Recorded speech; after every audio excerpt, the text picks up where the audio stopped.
I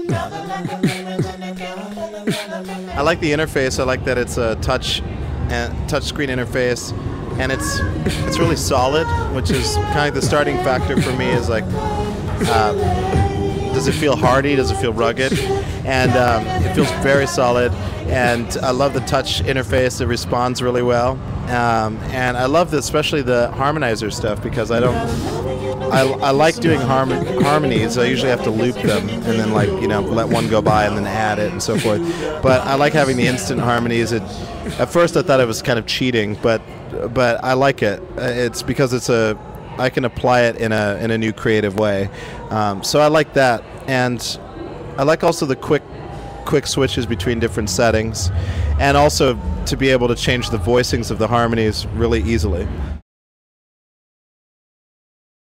I start with a feeling, or a vibe, or a vibe or a feeling, and then I just kind of let go, and I mean, usually the first loop, once I get the first loop going, that'll tell me what the next thing is. So I just kind of let one thing lead me to the next thing, and I hope it works out. You know, sometimes it's can be a sloppy loop, but yeah, that's kind of what I'm thinking. It feels like surfing or something. You're just kind of like listening to the environment and like letting that inform you. Well, I started doing this, I guess. I mean, looping I didn't really start doing until probably, I don't know, 97 or 98, when the Line 6 came out. And that was my first pedal that I used, although I was aware of it because my music teacher, my jazz voice teacher at the time, used a Jam Man. And yeah, she used a Jam Man. And then another friend of mine used a Boomerang. So I was aware of looping then. When I got the Line 6, I didn't really know it looped. So when I did find out that it looped, I just started messing around with looping, and that got me into that. I mean, I'd been doing music since I was 5, studying piano and violin and stuff, but the looping, or live, I guess you call it live production, didn't start happening until about 98 or 99, when I started learning how to use the concept of looping a little bit more proficiently. Yeah, and now it's evolved, and you know, it's continuing to evolve, and you know, like this particular effects unit at the Helicon is along that path of evolution. So it's a very powerful tool. I'm trying to figure out how to use it. It's kind of fun. It's like a puzzle. Influences range from definitely Bobby McFerrin to the Fat Boys to I mean, Corey Glover, Al Jarreau, you know, Marvin Gaye. I guess vocally, I don't know. I mean, like Pat Metheny Group, the singers in the Pat Metheny Group, Pedro Aznar, jazz vocalists of, you know, Nancy King, an amazing jazz vocalist. You know, for beatboxing and stuff, you know, Rahzel or Kenny Muhammad, or even Beardy Man, or you know, contemporaries like that, or Kid. Oh, what's his name? Kid Koala? No, not Kid Koala. Is a guy from the UK, another badass beatboxer. I can't think of his name right now. But anyways, like modern beatbox culture. But I don't employ a lot of the techniques that beatboxers use. I kind of have my own thing, which is good and bad.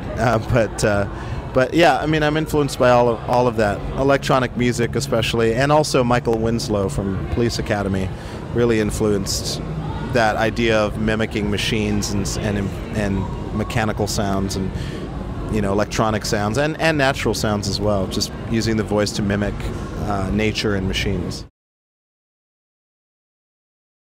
I mean, I guess the important things, or the important things to think about as an artist, I mean, it's just not really paying attention too much to all the flashy stuff.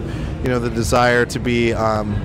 It's okay to want to be on stage, but know why you want to be on stage. You know, it starts with loving doing what you do, and the fact that you can't stop hearing music, you know, in your head, or you can't stop seeing colors, or you have to really want that to happen, you know. And there'll always be people that want to be celebrities, and that's fine too. That's, you know, that's a different path. But people who become celebrities because of what they do, generally they didn't necessarily start out designing their pathway to being a celebrity.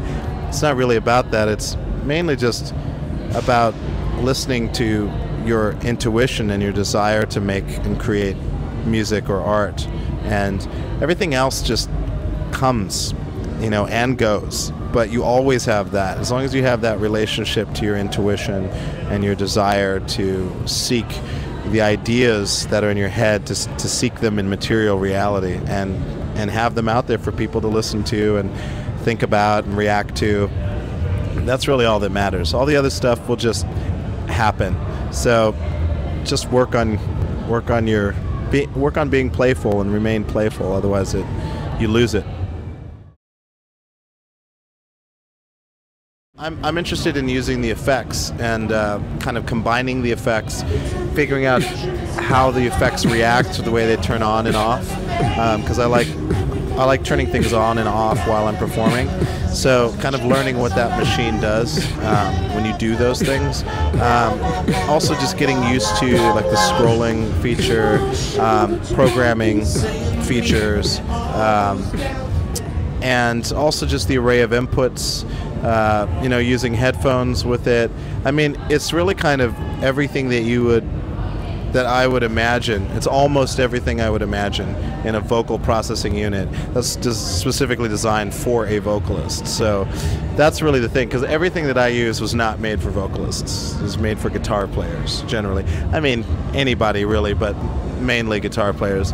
And so it's, you know, it was never made with that in mind.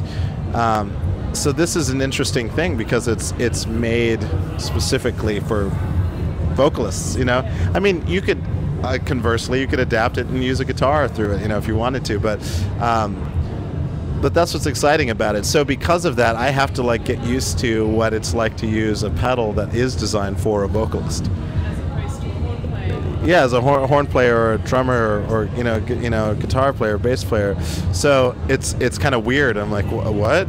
Really? And I know that Helicon's made stuff for a long time for vocalists, but this is such a, and that was like rack mount units and things like that. And this is the first like concise, like little super chunky, high probability machine that that I want to kind of get inside of. So, I mean, that's what I like. I like the possibilities, you know, and you can just sense it when you pull it out of the box. You're like, what? And a lot of people, gearheads, you know, or just people who like pretty things, immediately go, ooh, that's, you know, it's like, and it definitely had that for me, but turning it on and doing stuff right away, I was like, oh wow, oh okay. So, if anything, I think it's an inspirational thing. I think that it inspires ideas, yeah, and also it inspires you to want to figure it out more, you know, to master it, and I think that's a difficult thing to come across when creating a device. It's creating it so that when people see it and when they start using it, they just want to keep using it, and it has that effect. And when I first got it, I just sat down at my desk, put on headphones, then put it through my speakers, and just started messing around with all these different parameters and figuring timing out, and it was awesome, you know. And for the little amount of time that I got to spend before I had to go on tour, I was very excited. I won't come to this, jump on band today, yourself, if I won't buy them bomb to me. You don't dance, I'm gonna bomb and bomb to me. You won't dance, I'm gonna bomb and bomb to me. Yeah.